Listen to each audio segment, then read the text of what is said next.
everyone, welcome to Itsy Bitsy's live read of Lisa, Coming of Age, Book 1 of The Guardian Shifters by L.M. Lowe. Prologue, 7th February 2000. Carmen. I sat in my small room counting the minutes between contractions. I spent most of my pregnancy locked in the cabin by Damien, the alpha of our pack. For the last year, I was used and abused to carry his child. A child Damien was hoping would be a boy. I hoped to God it was a boy as well, or I shuddered to think what would happen. Girls in the pack were treated like dirt on the bottom of the male shoes. We'd no place in all male-oriented pack like this one. The men ruled the roost, and we obeyed them, no matter what they asked of us. We were worthless. 5 minutes. The time between each contraction was lowering every time I counted them.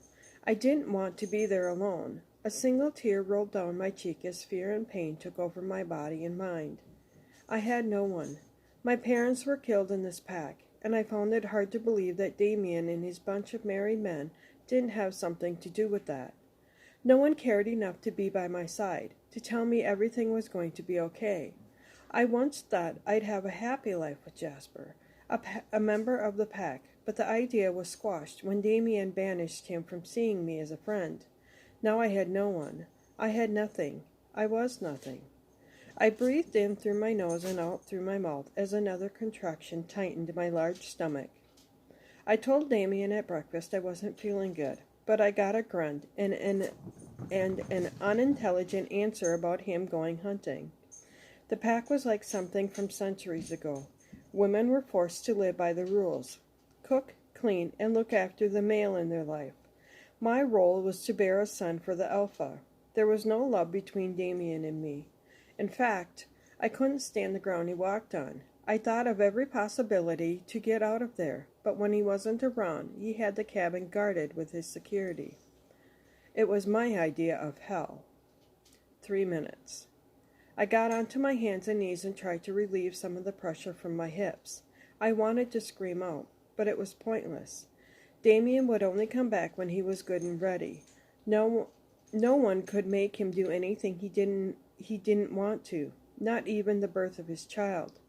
I'd found over the last 12 months the best thing to do was just ride it out, smile, and accept my fate. The more I fought, the harder it was for me. 2 minutes. The pain was getting worse, and I couldn't do anything to relieve it. The baby was coming, and he or she would be born into a hellhole. I'd do anything in my power to get my child away from the pack.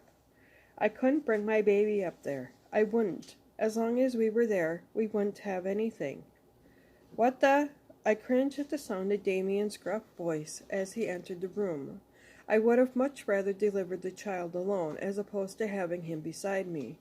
"Get the healer," Damien hollered out to someone as he hauled me up onto my feet. I was fighting with him because I didn't want to go anywhere. The room had become my haven, my sanctuary. "I'm trying to help you. Come on." I tried to move my feet, but a contraction took over my body. If it wasn't for Damien's firm grip, I would have landed back on the floor. He scooped me up into his arms and placed me down on the bed. My heart was beating so fast, and my body was becoming tired and weak. I had one job to do, deliver my baby safely. "Carmen." I lifted my head to the sound of Meg, the pack healer. She used to be my friend, but now I couldn't get close to anyone. "This baby is ready for making an appearance." "I know," I sobbed. The pain was easy. The thought of my baby being taken from me if it wasn't what Damien wanted was killing me inside. I'd nurtured this tiny person. I'd carried it for 9 months, felt the kicks and movements. Now it could have all been for nothing. "On the next contraction, I want you to push, sweetie," said Meg. "Damien, you need to support her." "Just deliver the damn child," he spat. I was glad he kept his distance. I didn't want to see, hear, or smell his disappointment. I had enough to deal with. Another contraction hit me again, and I pushed with all I had. The pressure got worse, and I felt my head spin. This was torture. "I can see the head. One more push, Carmen." One more push, one more scream. I heard the soft mew of a cry coming from my child, and I breathed a sigh of relief. I did it. I gave birth to my first child. I like to say it was easy, but it wasn't anything but. You have a beautiful daughter, Carmen. No, yelled Damien. It can't be. He walked over to the child in Meg's hands, then stormed out of the door. I didn't know how he didn't take the door off the hinges because it rattled several times after he slammed it shut. Here we go, sweetie. Do you have a name? I took my child into my arms and I cried. I cried so hard that the sobs leaving my body hurt like hell. What was going to happen now? Was she ever going to have a happy life? Lisa. I wiped my face with my spare hand while I held my daughter close to my chest. I want to call her Lisa. That's a lovely name. I'll go and get you some sweet tea while you bond. When I come back, we'll get you cleaned up and get this little princess fed. I nodded slowly and never took my eyes off my gurgling baby. She had beautiful big blue eyes. She was so alert, kicking her legs against me. Her small fingers wrapped around mine and gripped on tightly. She was already showing strength and determination, a true alpha already, but I doubted she'd ever get her chance in a pack like this. Damien, you can't do this. She needs her mother. I heard the commotion outside before Damien came crashing through the door with Meg hot on his heels. You can't even do that right. You're pathetic, he yelled, making Lisa cry. Give it to me, now. No, where are you taking her? As far away from this pack as possible. It has no place here, he spat at me with fury as I've never seen before. She's your daughter. You can't take her away from me, Damien. We can try for another child. Just don't take her away, please? You had your chance. My daughter was snatched out of my hands and I tried to jump up to get her, but I fell onto the cold floor at the side of the bed. I screamed and cried for him to change his mind, but he was out of the door quicker than lightning. Jasper, one of my old friends from the pack, appeared in the doorway. He came in to help Meg get me back into the bed, but the moment I stood up, I felt a large gush of liquid leave my body. When I looked down, the blood was a puddle around my feet. Jasper, help me, quickly, Meg shouted in sheer panic. My head was spinning and my body felt like it wasn't my own. I didn't know whether I was coming or going, but I knew I needed my child. Come on, Carmen. Fight, honey, said Jasper. We're losing her, Jazz. Jasper, I squeaked out, promise me something. Anything, honey. His hands rested on my face, and for a brief moment I felt a little bit of love and warmth for the man I knew was my mate. You look for my daughter and make sure she's okay. I concentrated on his tear-filled eyes as he nodded slowly. I promise. He bent down and placed his lips over mine. Those lips were what I'd meant to dream of for months, and now I had them. But it was too late. With his promise hanging in the air, I let my eyes close, and peace washed over my body. Prologue. Jasper. 23rd December 2000. It's times like this that I wish I didn't have to work for the council.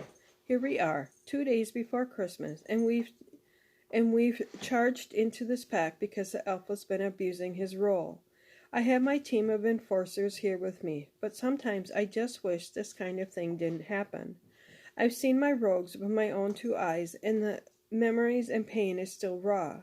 I still think about Carmen every minute of every day. I followed her orders and tracked her daughter down. I've moved into the same area where Lisa lives now. I do these missions on the side for the council because I need to keep active. My wolf needs to be free. The human life is okay for me, but it would send my wolf bonkers after a while. Boss, we're all set, says Cullum, one of my good friends and enforcers. I try to get out of my own head and concentrate on the task at hand. I need to concentrate to come out of this alive. I need to go home to protect the one thing that means so much to me. Lisa. Okay, let's do this. I move forward from my spot shaded by trees and see my wolves coming from all directions. We prowl forward until we hear gasps coming from remaining pack members. I probably say their gasp of relief. The Alpha's cabin door shoots open. Out comes the big brute with his supporters beside him. He looks like a dirty beast, and I take pride in tearing his throat out.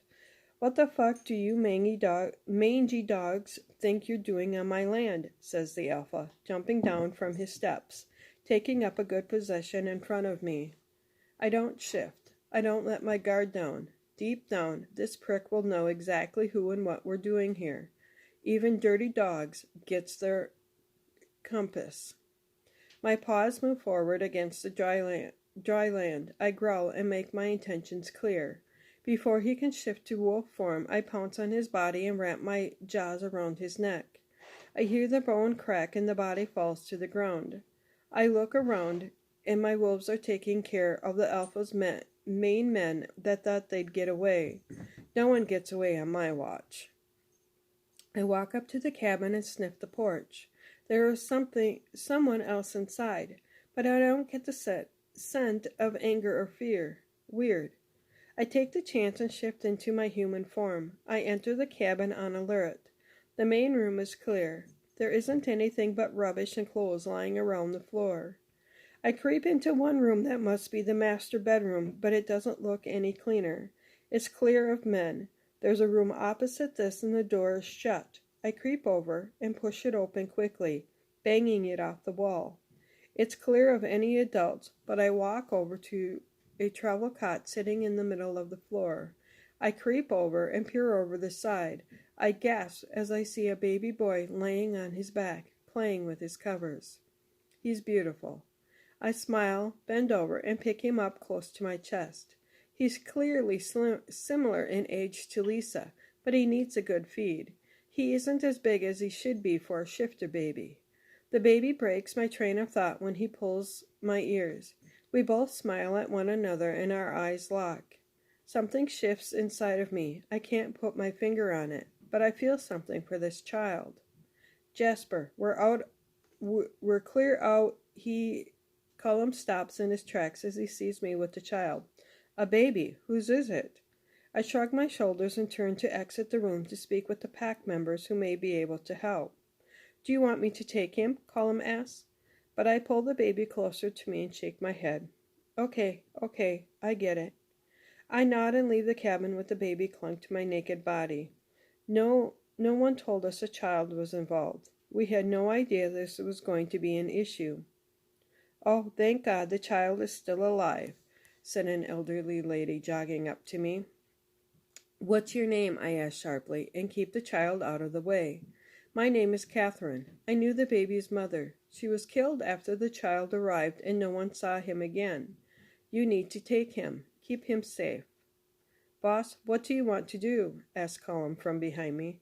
"This pack needs an alpha.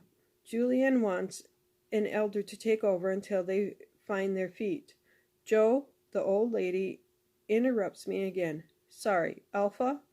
"It's okay, Catherine. I'm not your alpha. Explain who Joe is." "Joe is the only young man we have left that didn't conform to the rules of the man you just killed. His father was an alpha.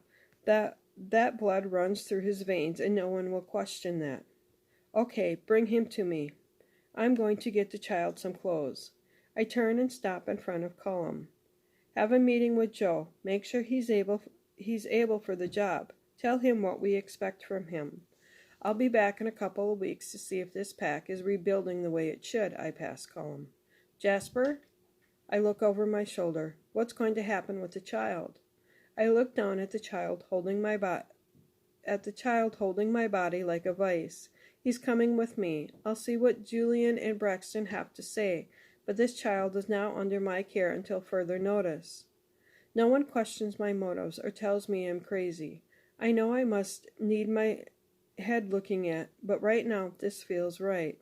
I'll teach him everything he needs to know about his shifting ability. I'll give him the life he deserves. I never expected to be a father figure since I lost my soulmate nearly a year ago, but here I am, holding a child. The goddess deals us the hand she believes we can deal with.